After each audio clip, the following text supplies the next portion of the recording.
Good morning, காலை வணக்கம். என்ன எல்லாரையும் அனுப்பி விட்டுட்டு நிம்மதியாக உட்காந்துருக்கீங்களா? காலையில் எழுந்த கோபம், அந்த ஹைப்பர் டென்ஷன் எல்லாம் அப்படியே சாஃப்ட் பண்ணி இப்போ தான் ஒரு தோசை, அந்த தோசையும் காஞ்சி போச்சு. இருந்தாலும் பரவாயில்ல, வயிற்றுக்கு ஏதாவது சாப்பிட்ணுமேன்னு அதை சாப்பிட்டுக்கிட்டு அப்படியே உட்காந்துருக்கீங்களா? காலையிலேருந்து அந்த கோபமும் படபடப்பும் அழுத்தமும் இன்னும் குறையிலையா? அவ்வளோ டென்ஷனோடு இருக்கீங்களா? உங்களுக்கு தான் இந்த வீடியோ. கோபம் ஏன் நமக்கு வருது? ஆக்சுவலி ஒரு மனுஷனுக்கு வந்து கோபம் வரும், அழுகை வரும், சிரிப்பு வரும், இந்த மாதிரி விஷயங்கள் இருக்கு. இதுல கோபமும் நமக்கு வருது. ஏன் கோபம் வருது? சில இடங்கள்ல அநியாயம் நடந்தா அதை பார்த்துட்டு நம்மளால தட்டி கேட்க முடியலையேன்னு கோபம் வரும். சில சமயங்கள்ல நம்ம விருப்பப்படாத செயல்கள் நடக்கும் பொழுது நமக்கு கோபம் வரும். நம்ம குடும்பத்துல யாரும் நம்மளை மதிக்காம, நம்ம பேசுற வார்த்தைகள் கேட்காம, நம்மளை வந்து என்ன சொல்ல ஒரு மாதிரி இல்ட்ரீட் பண்ணா நமக்கு கோபம் வரும். அப்புறம் ஒரு சில இடங்கள்ல நம்மளுடைய இயலாமை, நம்மளை வந்து ஒருத்தவங்க பேசும்போது அந்த இயலாமையை வந்து வெளிப்படுத்துறதுக்கு அந்த கோபங்கள் நம்ம காட்டுறோம். சரிங்களா? இதை மாதிரி ஒவ்வொருத்தருக்கும் ஒவ்வொரு விஷயங்கள்ல கோபம் வருது. கோபத்துக்குன்னு ஒரு தனிப்பட்ட காரணம் கிடையாது. பல விஷயங்கள்ல நமக்கு கோபங்கள் வந்துட்டு இருக்கு. ஒரு சின்ன சின்ன விஷயம் கூட, ஒரு எதிர்பாராம ஒரு டம்ளர் தண்ணி கொட்டிடும், சாதாரண விஷயம் தான். பட் அதுக்கு நமக்கு திடீர்னு சிலருக்கு பார்த்தீங்கன்னா அவ்வளோ கோபம் வரும். அந்த குழந்தைய டம்மா டிமின்னு அடிப்பாங்க. நம்ம யோசிப்பேன், என்ன ஒரு தண்ணி தானே கொட்டிச்சு, இதுல என்ன இருக்கு? அவங்களுக்கு அவ்வளோ கோவம். என்னன்னா, தண்ணி கொட்டிட்டு அவன் பாட்டுக்கு போயிட்டான், இல்லை நான் திருப்பி தண்ணி பிடிச்சி வைக்கணும், தரையை துடைக்கணும், இது இவ்வளோ இருக்கு, இதுல எவனா வழுக்கி விழுந்தான், இப்படி அவங்க நிறைய யோசிச்சு அவங்களுக்கு கோபம் வரும். ஸோ அந்த கோபத்தை வந்து என்ன ஆயிடுது, சிலருக்கு வந்து அழுகையா வந்துடும். சில வந்து என்ன பண்ணுவாங்க, ஒண்ணுமே கோபப்பட முடியல, கத்த முடியல, ஸோ நம்மளை விட கொஞ்சம் பெரியவங்களை நம்ம எதுவும் பேச முடியலன்னா நம்ம அழுகையில விட்டுரும். இல்லை கொஞ்சம் நமக்கு கீழே நம்ம பிள்ளைங்க, இல்லை நம்ம வீட்டுக்காரு, இல்லை நம்ம வீட்டுக்காருக்கு நம்ம பொண்டாட்டி அப்படின்ற மாதிரி ஒரு ஒரு கேடலை கொஞ்சம் இழப்பமான ஆளுங்க கிட்ட நம்ம கோபத்தை அதிகமாக வெளிப்படுத்துறோம். இது உண்மைதானே? நீங்க கேட்கலாம், என்ன மசிமா கோவம் தானே, இதோ இப்போ முடிஞ்சிருச்சு, எனக்கு சரியாயிடுச்சு, அவ்வளோதான், இப்போ அந்த பிரச்சனை முடிஞ்சிருச்சு, இதோ அவன் ஸ்கூலுக்கு போயிட்டான், இல்லை அவருக்கு போயிட்டாரு, இல்லை அவள் வேலைக்கு போயிட்டா, ஏதோ எனக்கு இந்த கோபம் முடிஞ்சிருச்சு, இப்போ நான் சரியாயிட்டேன், நார்மல் ஆயிட்டேன்னு நீங்கள் சொல்லலாம். கிடையாது. அந்த கோபப்படும் பொழுது உங்கள் உடம்புல என்னென்ன விஷயங்கள் எல்லாம் நடக்குது தெரியுமா? Health issues. எத்தனை பேர் அதை யோசிக்கிறீங்க?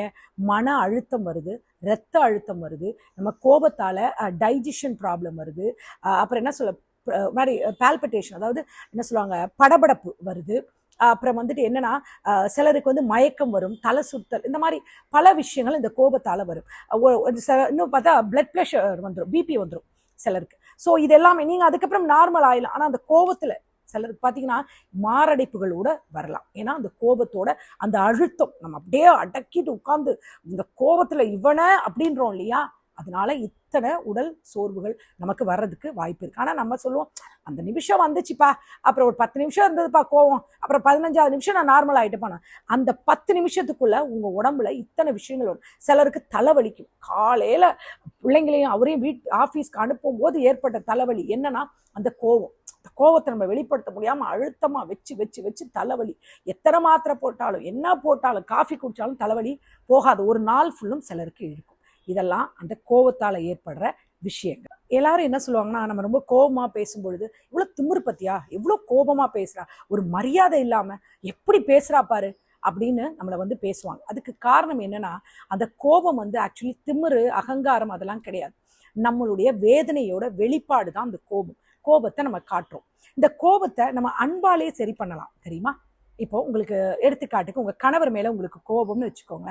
காலையில் எழும்போது எல்லாம் காலையில் ஒரு 5:30 மணிக்கு எழும்புறீங்க, காஃபி போடுறீங்க, பால் காய்ச்சி காஃபி போட்டு டிஃபன் போட்டு மத்தியானத்துக்கு லஞ்ச் பண்ணி எல்லாமே ரெடி பண்ணுறீங்க, குழந்தைய குளிப்பாட்டுறீங்க, அவனுக்கு ட்ரெஸ் போட்டு அவங்களுக்கு ஸ்நாக்ஸ் பண்ணி அவருக்கு லஞ்ச் எல்லாமே ரெடி பண்ணி பேக் பண்ணி வைக்கிறீங்க. அவ்வளோ டென்ஷன் ப்ரெஷர். ஆனால் ஹஸ்பண்ட் என்ன பண்ணாரு, கேஷுவலாக உட்காந்து காலை ஆட்டிக்கிட்டே காஃபி குடிச்சிட்டு அமைதியாக அவர் பாட்டுக்கு உட்காந்துருக்காரு. உங்களுக்கு எந்த உதவியும் செய்யலை. உங்களுக்கு அந்த இடத்துல தான் கோபம் வரும்.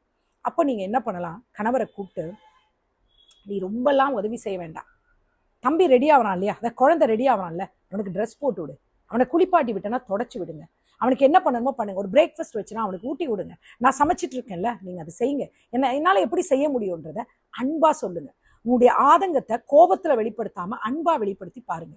அவருக்கு புரியும். சிச்சுவேஷனை சொல்லுங்க, எனக்கு முடியலை, எனக்கு ஒரு மாதிரி இருக்கு, நீங்க போன பிறகும் எனக்கு ஒரு மாதிரி. அவர் உடனே என்ன சொல்வாரு, நான் போன பிறகு நீ சும்மா தானே இருக்க போறேன்னு. இல்லைங்க, என்னால இருக்க முடியல, இந்த அழுத்தம்லாம் எனக்கு நிம்மதி இல்லாம ஆக்குதுன்றது அவருக்கு சொல்லி புரிய வைங்க. அதே மாதிரி மனைவி படபடன்னு கோவமா இருக்காங்களா, காலையில எல்லாம் டபா டிமின்னு உடையுதா, பாத்திரம்லாம் உருளுதா, சத்தம் கேட்குதா, இங்க ஓடுதா அங்க ஓடுதா, மனைவி கிட்ட போங்க, என்ன பிரச்சனை, நான் உன் கூட வந்து ஹெல்ப் பண்ணமா, ஹெல்ப் பண்றேன், நீ கோவப்படாம இரு, பொறுமையா செய். நீ கோபத்துல செய்யற எந்த வேலையும் நல்லா இல்லம்மா, நீ கோபத்துல செஞ்சு கொடுக்குற லஞ்ச் கூட எனக்கு டேஸ்டா இல்ல, நீ அன்பா செஞ்சு கூட அது நல்லாவே இல்லாட்டினா கூட டேஸ்டா இருக்கு, சொல்லி பாருங்களேன். அவங்களுக்கு கோபமே வராது. அந்த கோபத்தை எப்படி மாற்றணுன்றத கற்றுக்கணும். சரியா? அது என்ன சொல்ல, இதுக்குன்னு தனியாக பாடம் அதெல்லாம் இருக்க முடியாது. நம்மளே நம்மளுடைய உலக அறிவை வச்சு கற்றுக்கணும். சும்மா கோபத்தில் காலையில் சண்டை போட்ட பிறகு ஹஸ்பண்டாலையும் போய் ஒரு ஆஃபீஸில் நிம்மதியாக ஒர்க் பண்ண முடியாது. ஒய்ஃப் ஒரு வேலை ஒர்க் போகிறாங்கன்னா அவங்களாலையும் நிம்மதியாக இருக்க முடியாது. மேபி அவங்க ஒய்ஃப் வீட்டில் இருந்தாலும் ஹஸ்பண்ட் யோசிப்பாருச்சு, காலையில் அவளை திட்டிட்டு வந்துட்டோம்ல, கோவத்தில் சொல்லிட்டு வந்துட்டோம்ல, பாவம் என்ன பண்ணுறாளோன்னு அவருக்கும் மைண்ட் அங்கே வரும். அங்கே ஒர்க்கில் லேக் ஆகிடும், அவங்களால ஒர்க் பண்ண முடியாது. சம்டைம்ஸ் குழந்தைங்க பிள்ளைங்க ஏதோ சின்ன குழந்தைங்க பிள்ளைங்கன்னா சேட்டைகள் பண்ணுவாங்க. ஸோ நம்மளால் அது பொறுத்துக்க முடியாமல் நம்ம கோபப்படுவோம். கோபப்படும் பொழுது என்ன ஆயிடுது, ஒரு அடிச்சிடணும், ஏதோ ஒன்று பண்ணும்போது அந்த குழந்தைக்கு அது செஞ்ச தவறை விட எதுக்கு அடிச்சாங்கன்னுலாம் அதுக்கு யோசிக்க தோணாது. அம்மா அடிச்சிட்டாங்க இது மட்டும் தான் சொல்லும். அம்மா என்ன திட்டாங்க இதுதான் தோணும். ஏன் நீங்க திட்டுறீங்க, ஏன் நீங்க அவனை அடிச்சிங்கன்றதை நீங்க அவனுக்கு விளக்கமா அன்பா சொல்லுங்க. அடிக்காம ஒரு காரியம் இப்போ ஒன்றும் இல்லை, ஒரு டம்ளர்ல ஒரு பால் கொடுக்குறீங்கன்னா அந்த குழந்தை அந்த பால் கொட்டிடுது. நீங்க சொல்வீங்க டே டம்ளர் உடஞ்சிருவீங்க, அந்த குழந்தை தெரியாம கொட்டிடுச்சு. ஏன் அது அப்படி கொட்டுதுன்னா அம்மா சொல்லியிருக்காங்க அந்த டம்ளர் கீழே விழுந்துடக்கூடாது. ஸோ அந்த குழந்தை அந்த அம்மா சொன்னதை ஞாபகத்தை வச்சு ப்ரெஷர்ல பிடிக்கும் போது என்ன பண்ணுது, அது அறியாமலே அது கையில இருந்து கீழே விழுந்துடுது. காரணம் யாரு, நம்ம தான், நம்ம கொடுக்குற ப்ரெஷர் தான். ஸோ அந்த குழந்தை கிட்ட சொல்லணும், இப்போ பாரு நீ இந்த டம்ளர்ல உடைச்சிட்ட, மம்மி இந்த டம்ளர் வாங்க எவ்வளோ கஷ்டப்பட்டிருப்பாரு, இல்லை டேடி எவ்வளோ கஷ்டப்பட்டு விலை கொடுத்து உனக்காக ஆசையா வாங்கியிருக்கோம், உடைச்சிட்டியா, அது போச்சா, பாரு இந்த பால் பாரு, இது சாமி கொடுத்தது, இது நம்ம பால், நமக்கு உடம்புக்கு அவ்வளோ சத்து, இந்த பாலை நம்ம இப்படி பண்ணிட்டோமே கொட்டிட்டோமே, எத்தனை பேர் இந்த பால் இல்லாமல் இருக்காங்க, வேஸ்ட் ஆக்கிட்டே செல்லும். இப்போ அம்மா இந்த கண்ணாடி மம்மி கையில குத்தாம இது எல்லாத்தையும் கிளீன் பண்ணணும். ரெண்டாவது இதை துடைக்கணும். இது எத்தனை ஒர்க் இருக்கு பத்தியா, இது குழந்தைகிட்ட அன்பா சொல்லுங்க, நெக்ஸ்ட் டைம் அவன் வந்து கேட்பான். அதே மாதிரி படிப்புல மார்க் கம்மியா எடுத்துனா டிமாண்ட் அடிக்காதீங்க, அன்பா கூப்பிட்டு பக்கத்துல உட்கார வச்சுட்டு பொறுமையா, இப்பா படிச்சா லைஃப்ல இந்த இடத்துக்கு வரலாம், இந்த காரியங்கள் செய்யலாம், படிச்சா உனக்கு இவ்வளோ மரியாதை இருக்கு, படிச்சா நீ இத்தனை பேர் உன்னை பாராட்டுவாங்க, நீ உனக்கு ஆசை என்ன இருக்கு, பிளெயின்ல போகணும்னு நினைக்கிறியா, அப்போ நீ நல்லா படிச்சனா பைலட் ஆகலாம், நீ நல்லா படிச்சனா ஒரு ஏர் ஹோஸ்டர் ஆகலாம், இல்லை நல்லா படிச்சனா ஏதோ ஒன்று ஆகலான்னு அந்த குழந்தைக்கு நீங்க சொல்லி கொடுங்க.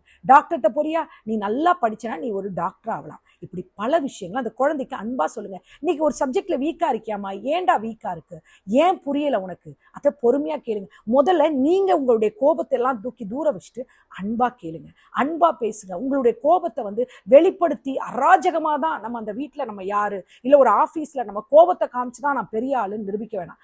அன்பை காட்டுங்களேன், அன்பை காமிச்சாலே அத்தனை பேரும் உங்க கூட சேர்ந்து வந்துருவாங்க, உங்க குடும்பமே உங்க கூட இருக்கும். கோபத்தால நம்ம எதையுமே விலைக்கு வாங்க முடியாது. நிறைய பேர் இந்த கோபத்தால நிறைய உறவுகளை இழந்திருப்போம். நம்ம சில கருத்துக்களை சொல்ல வந்திருப்போம், நியாயமான கருத்துக்களா கூட இருந்தா கூட நம்ம கோபத்துல நம்ம வார்த்தைகள் இருந்து வரும்பொழுது, நம்ம வாயிலிருந்து வர வார்த்தைகளால அந்த உறவுகள் போயிடும். குடும்ப உறவுகளாகட்டும், பிள்ளைகளோட உறவுகளாகட்டும், தகப்பன் தாயோட ஃபேமிலி லைஃப், ரிலேட்டிவ்ஸ், ஆஃபீஸ்ல ஃப்ரெண்ட்ஸ், நிறைய உறவுகள் இந்த கோபத்தால பெரிய வாய்ப்பு இருக்கு. அதை விட நம்ம வாழ்க்கையில ஒரு இடத்த நம்ம சாதிக்கணும், நம்ம ஒரு லட்சியத்தை அடையணும்னா கோபம் இல்லாம இருக்கணும். கோபம் இல்லாம நம்ம எந்த இடத்துலலாம் பணிஞ்சு போறோமோ, எந்த இடத்துலலாம் நம்ம அன்பை விதைச்சிட்டு போறோமோ அந்த இடத்துலதான் நம்ம சாதிக்க முடியும். அதை விட ஒரு விஷயம் என்ன தெரியுமா, கோபமும் 3 எழுத்து தான், அன்பும் 3 எழுத்து தான். ஆனா கோபம் கொடுக்குற வழி இருக்கு பார்த்தீங்களா, ரொம்ப ரொம்ப ஆழமா கீறிடும்.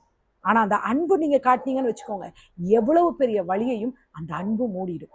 ஸோ கோபம் பெருசா அன்பு பெருசா, அன்பு தானே பெருசு. ஸோ கோபத்தை கைவிடுங்க. எல்லா ஆணாகட்டும் பெண்ணாகட்டும் எல்லாருக்கும் சொல்கிறேன், குழந்தைகளாகட்டும் உங்களுக்கும் சொல்கிறேன். பெற்றவங்க ஒரு விஷயம் சொல்கிறாங்களா, பெற்றோர்கள் நமக்கு சொல்கிறது நல்லதுக்கு தான்றதை எடுத்துக்கோ, கோபத்தில் அதை நெக்லெக்ட் பண்ணாதீங்க. நாளை பின்ன அந்த கருத்துக்கள் உங்களுக்கு தேவைப்பட்டாலும் சொல்கிறதுக்கு ஆட்கள் இல்லாமல் போயிடும். ஸோ கோபத்தை தூர வச்சுட்டு அன்பால் எல்லாத்தையும் சாதிக்கலாம். அன்பு சகலத்தையும் மூடும். அன்பு தான் இந்த உலகத்தில் பெருசு, புரியுதுங்களா? அந்த அன்னை தெரசாமா அன்பு காமிச்சதால தான் இன்னைக்கு அந்த கல்கட்டால இருந்து அவ்வளோ குழந்தைகள், அவ்வளோ பேருக்கு அந்த இடம் ஆதரவா இருக்கு. சரிங்களா? மகாத்மா காந்தி அன்பு காட்டுங்க, அகிம்சையா போங்கன்னு சொன்னதால தான், கோபம் வேண்டாம் அன்பா இருங்கன்னு சொன்னதால தான் நமக்கு சுதந்திரம் கிடைச்சது இல்லையா?